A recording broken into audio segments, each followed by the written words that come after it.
this artist vlog listed in my notes as Comparing Flamingos. What a weird title.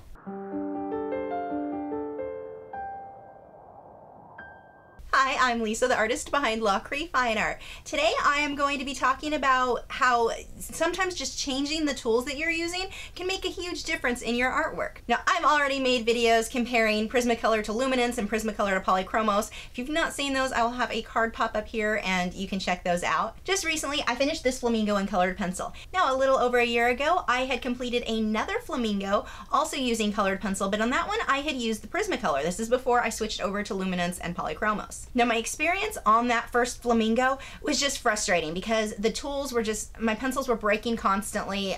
Again, I'm not going to go on and do a whole Prismacolor rant. You can check out the video I linked earlier and that will explain what I'm talking about there. There are some very well-known quality control issues with that pencil. But the point is, it wasn't an experience that I enjoyed, and it had gotten to the point where I didn't enjoy working in colored pencil at all. I avoided it more often than not. Every once in a while I would do a new colored pencil piece, but it was pretty rare. A big difference from now, where at least once a month I'm doing a new colored pencil piece. Now, just putting the quality control issues aside, where I was having the pencils break constantly and sharpening almost such a pain, the big thing that I noticed was that because of the type of detail that I like to do in my work, it is a lot harder to do with Prismacolor than it is with polychromos or luminance. It's not that it's not possible. You can get good detail with Prismacolor, but it is a lot harder, and you are going to be more limited in the layering that you can do with the Prismacolor because of the wax bloom and how soft that pencil is. Great for getting soft blending like skin tones, but when you're trying to get fine detail in hair and feathers, it just is not, it didn't work anywhere near as well for me as what I can do with the polychromos. So just taking a look at these two flamingos, it's not that I hate the one that was done in Prismacolor, and it's a different flamingo altogether anyway, so the feathers are going to be shaped differently. But the type of detail that I was trying to get in between, separate some of the separation between those feathers, I was having a really hard time getting with the Prismacolor versus when I switched over to the polychromos and luminance. You can see that my lines are much sharper, much clearer on those feathers on the new piece. Another thing that I adjusted in the tools that I'm using is the paper that I use. I used to work a lot on Bristol vellum. I've used several types of paper, but the first flamingo was done on Bristol vellum, and that paper, you're limited anyway on how many layers you can get. I've used it as well with the polychromos, but because it's so smooth in the way that I like to layer, with getting 20 or so layers on any given area on a colored pencil piece, the Bristol vellum really limits you. So combine that with wax bloom that already limits you. It was just kind of a bad combination for the techniques that I use.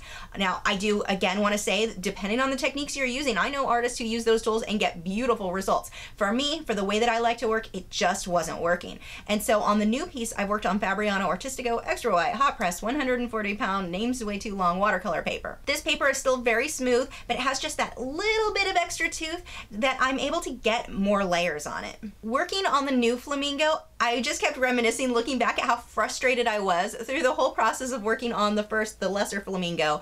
Not lesser because the work is lesser, but because that's what kind of a flamingo he actually is. But the difference in how much more I enjoy the medium now, working with proper tools, or tools that are proper for my techniques, versus tools that don't work so great for my techniques, it makes a huge difference. And this really can apply no matter what medium you work in. I love Liquitex Basics because it works for the techniques that I use. Somebody else who wants to paint with thicker paint in a more painterly style may prefer the heavy body or a different brand altogether.